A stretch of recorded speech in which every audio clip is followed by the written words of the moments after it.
Hey YouTube, welcome to my next episode on circle properties. Today we're just going to keep building on our knowledge from the previous episode. Let's get right into it.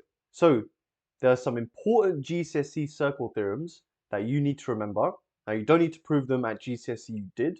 And these are the two that we need to know. Is that angles in a semicircle are 90 degrees. So a lot of the time they'll tell you that 2 points on a circle are the diameter. Then from there you immediately need to be thinking about this rule. The next one is that a radius that is perpendicular to a chord must bisect it. Now remember, a chord is just a line that connects 2 points on the circumference of a circle. So here we can see the radius is meeting a chord, and if it meets it at 90 degrees, then it must bisect. And you can see these two lines indicate that the length on each side is the same. So the reason it has to be at 90 degrees to cause the bisection is, say I drew another line here at an awkward angle, we can clearly see that on either side they are not the same length. So the radius, if it meets a chord at 90 degrees, then it has to bisect it. And I'll show you later on where we use it. The points P, -1, 2, Q, 5, 10, and R, K4 lie on the circle C as shown above. Given that PR is a diameter of C, show that K is 13. So for them to tell us that this line here is the diameter, it must mean that this is 90 degrees. So we can use that fact to find out what K is. Now some students like to, it's not very common, but they think of Pythagoras and they work out the length between all these. That's going to take you forever. When we think of 90 degrees and lines, we're thinking about gradients. So the first thing we're going to do is we're going to work out the gradient between Q and P. So Q is 5, 10, and P is -1, 2. We subtract them. 5 minus -1 is 6. 10 minus 2 is 8. So the gradient of QP is 8 divided by 6, which is 4/3. What about the gradient between Q and R? So R is K4 minus 5, 10. K minus 5, 4 minus 10 is -6. So the gradient of QR is -6 divided by K minus 5. Now for them to be perpendicular, remember the rule, they must multiply to give -1. Let's just do some cancellations here. 3 cancels -6 -2 times. We also have the negatives cancelling on both sides. So we have 4 times 2 is 8 over K minus 5 is 1. Times through by the denominator, 8 equals K minus 5. Add the 5 over, K is 13. Then find an equation for C. So the circle, well, because PR now is, well, they said it before, is the diameter. If we find the midpoint, we find the center of the circle. So let's do it up here. So how do we find the midpoint? We add the coordinates and divide by 2. So we have K4, so we have 13, 4. Add -1, 2. 13 minus 1 is 12. 4 plus 2 is 6. And we divide them by 2. So the center of the circle, which I've called M, is 6, 3. Then the last thing we do is we just work out the distance between M and any of the points on the circumference, because they're all the radius. I'm just going to do it with 5, 10, because it's the bigger numbers here. So we work out the distance, 5, 10. To do that, we subtract. So we subtract. 5 minus 6 is -1. 10 minus 3 is 7. And then we do Pythagoras. So the way I like to show it is I'll say the radius is the root of this squared plus this squared, which is just 1 plus 49, so root 50. Therefore, the circle is x minus 6 squared plus y minus 3 squared is the radius squared, which is 50. And this is why I didn't simplify the radius, because I knew I was just going to square it. Hey guys, I hope you're enjoying the video. If you're new here and you want more maths content, then please consider subscribing. If you're learning something, then hit that like button and comment down below to let me know what you want to learn next. I hope you enjoy the rest of the video. Passes through the points A, -1, 2, and B, 1, 8. The center of the circle has x value 3. Determine the equation of the circle. All right, I always suggest with these kind of questions, we just do a little sketch. So it's just passing through A, -1, 2, say here, and 1, 8 here. Now, it's just a general circle. We'll just draw something half decent. In fact, that is a pretty good circle, if I do say so myself. B, 1, 8,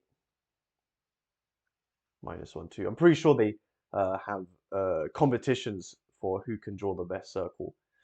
All right, so if I want to determine the equation of this circle, I need to know where the center is.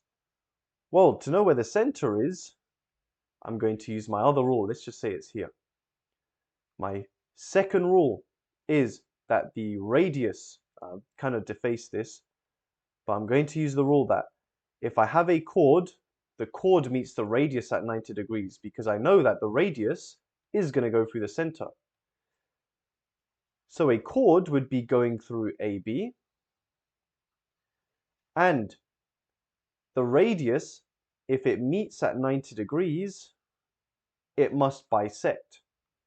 Meaning I can find the midpoint here, and that'll be useful. So we have 1, 8 and -1, 2. If we add them, 1 plus -1 is 0, 8 plus 2 is 10, and then we half them. So the midpoint is 0, 5. Now, the next thing is we need to just work out what the equation of this line is. Yeah, because we already know in this circle that the x-coordinate is 3. So if I know what the equation of the line is, then I just sub in 3 and I get the y-coordinate. All right, so how do you work out the equation of this line? Well, I need to know its gradient.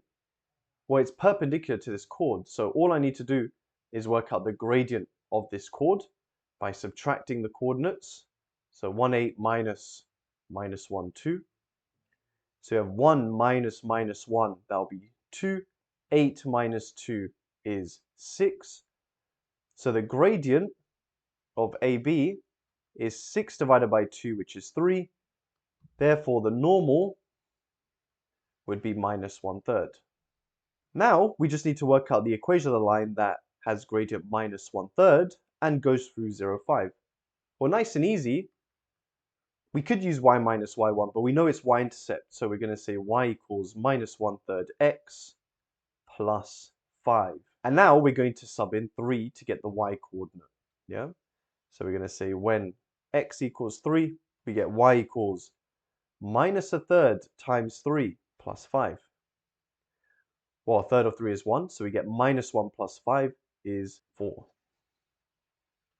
At every opportunity, guys, just use a calculator if it's in your exam, yeah? So the last step, just like in the last example, is we need to work out the radius. So we could go to B or we could go to A, it's up to you. So going up here, I'm just going to do it with B, why not? So we take them away. 1 minus 3 is -2, 8 minus 4 is 4. So the radius is going to be the square root of -2 squared plus 4 squared rooted, so root 20. Therefore, our circle is x minus, so we're looking at the center here, x minus 3 squared plus y minus 4 squared equals the radius squared, which is 20, and this gives us our solution. The circle C touches the y-axis at the point A, 0, 6, and passes through the point B, 4, 8. Find an equation of the perpendicular bisector of AB. All right, so we have a chord. We want the perpendicular bisector, so we want the middle, and we want what bisects that, because we know that's going to go through the middle, right? So let's find M. So we're going to add the coordinates 4, 8 plus 0, 6. 4 plus 0 is 4, 8 plus 6 is 14, divide by 2. So we have 2, 7. Now we work out the gradient of AB. We take away the coordinates 4, 8 and 0, 6. 4 minus 0 is 4, 8 minus 6 is 2. So the gradient of AB is 2 over 4, which is a half. So the normal, the perpendicular, will be the negative reciprocal, which is minus 2. So we're going to do y minus y1. So y minus, when we're looking at this coordinate, y minus 7 is the gradient, x minus 2, expand. So y is minus 2x plus 11. And that's our solution to part A. Then part B is just saying find an equation for C. Now there's a cool trick to this question. Because, well, look at the perpendicular bisector. The center has to be somewhere on this line, using our rule of if that's 90 degrees, these are same distance, and that line must trace the radius. But the question is, where is that center? Well, interestingly, because they said A is a point which the line touches the circle, which they said at the beginning, the y-axis touches the circle at A.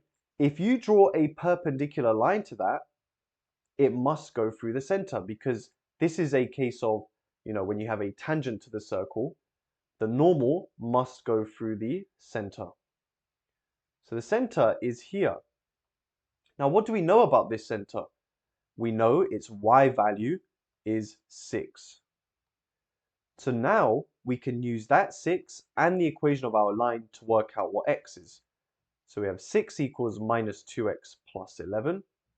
Move that over, move the 6 over, so we get 2x is 11 minus 6, which is 5.